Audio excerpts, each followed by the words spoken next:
কালকে পর্যন্ত যারা মুসলিমদের অধীনে ছোট ছোট চাকরি করত, এরা এখন মুসলিমদের উপর জমিদার হয়ে গেল। মৃতদেহের শরীর থেকে মাংস নিয়ে খাইছে। আমাদের শিক্ষা ব্যবস্থা তারা ধ্বংস করে দিছে।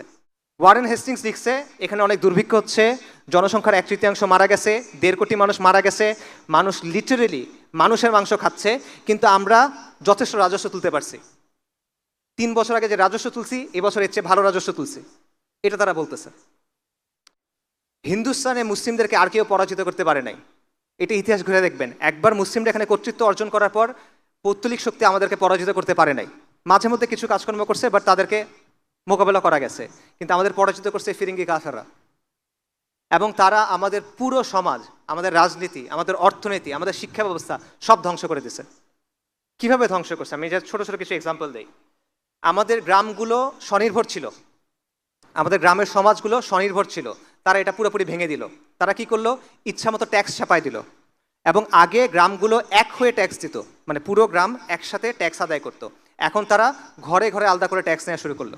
এবং আগে পণ্য দিয়ে ট্যাক্স আদায় করা যেত, কৃষক তার ধান দিয়ে ট্যাক্স আদায় করবে, এখন হলো যে না, মুদ্রা দিয়ে ট্যাক্স আদায় করতে হবে। এইভাবে গ্রামের যে স্বনির্ভর অর্থনীতি ছিল সেটা ভেঙে গেল। তারা আমাদের কাছ থেকে ট্যাক্স নিত, সেই ট্যাক্সের টাকা দিয়ে আমাদের বানানো জিনিস কিনতো কম দামে।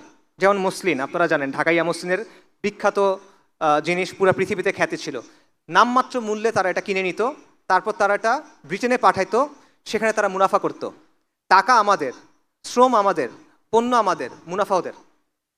এটা হলো কোম্পানির শাসনের বাস্তবতা, ইস্ট ইন্ডিয়া কোম্পানির শাসনের বাস্তবতা।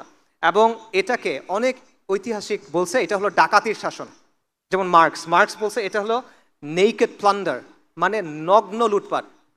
এবং আমেরিকান একজন ঐতিহাসিক আছেন রেজিনাল্ড রেইনল্ডস, সে বলতেছে এটা হলো robbery in the name of commerce, বাণিজ্যের নামে ডাকাতি। এই কাজটা তারা এখানে করছে।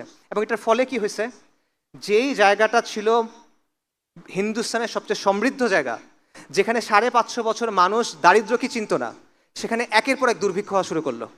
যার মধ্যে বিখ্যাত একটা দুর্ভিক্ষ হলো 76-এর মনন্তর, ইংরেজি 1770 সালে এটা ঘটে। 76-এর মনন্তর, বাংলা হিসেবে বাংলা মাসে 1176।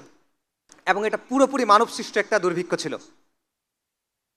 কোম্পানি ফসল হওয়া মাত্র জোর করে নিয়ে গেছে, রপ্তানি করে দিচ্ছে, তারপর চড়া মূল্য দিয়ে দিচ্ছে। সাধারণ মানুষ কিনতে পারতেছে না। কেন পারতেছে না? ওই যে লুটপাট করছে আগে, কিনতে পারতেছে না। এর ফলে কি হলো, মানুষ মারা গেল। কত মানুষ মারা গেল? জনসংখ্যার 1/3, 1.5 কোটি মানুষ মারা গেল। ওই সময়কার ইংরেজদের গভর্নর জেনারেল ওয়ারেন হেস্টিংস বলতেছে প্রতি 16 জনে 6 জন মানুষ মারা গেছে। জনসংখ্যার 1/3 মানুষ মারা গেছে। ইংরেজদের যারা হিস্টোরিয়ান তারা বলতেছে বাবা মা খাবার জন্য সন্তান সন্ততিদের বিক্রি করে দিছে, তাও খেতে পারতেছে না। এবং তারা বলতেছে মানুষ মৃতদেহের শরীর থেকে মাংস নিয়ে খাইছে। এটা হলো কোম্পানির শাসনের বাস্তবতা এটা। এবং এই সময়ে তারা মজমাস্তি করতেছে। ওয়ারেন হেস্টিংস লিখছে এখানে অনেক দুর্ভিক্ষ হচ্ছে, জনসংখ্যার 1/3 মারা গেছে, 1.5 কোটি মানুষ মারা গেছে, মানুষ লিটারেলি মানুষের মাংস খাচ্ছে, কিন্তু আমরা যথেষ্ট রাজস্ব তুলতে পারছি। 3 বছর আগে যে রাজস্ব তুলছি, এবছর এর চেয়ে ভালো রাজস্ব তুলছি, এটা তারা বলতেছে। আমাদের শিক্ষা ব্যবস্থা তারা ধ্বংস করে দিয়েছে। উইলিয়াম অ্যাডামস নামে এক ইংরেজ ঐতিহাসিক আছে, সে বলছে ইংরেজরা এখানে আসার আগে বাংলাদেশে হিন্দুস্তানে না, বাংলাদেশে 80,000 শিক্ষা প্রতিষ্ঠান ছিল। প্রতি 400 জনের জন্য একটা মাদ্রাসা ছিল।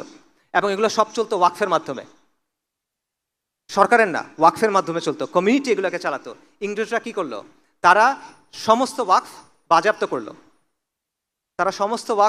করলো, নিষ্কর ভূমি বাজেয়াপ্ত করলো। তার ফলে আমাদের পুরো যে সামাজিক কাঠামোটা ছিল, আমাদের শিক্ষা প্রতিষ্ঠানগুলো ছিল, এই সব কিছু ভেঙে গেল। মুসলিম যেই মধ্যবিত্ত শ্রেণী, এটা নাই হয়ে গেল, রাতারাতি এটা নাই হয়ে গেল।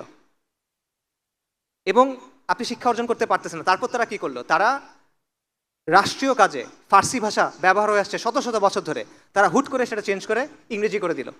মুসলিম তো ইংরেজি পারে না, সে ফার্সি পারে, তো কাজে সে যেতে পারতেছে না, সিস্টেম্যাটিক্যালি এক্সক্লুডেড।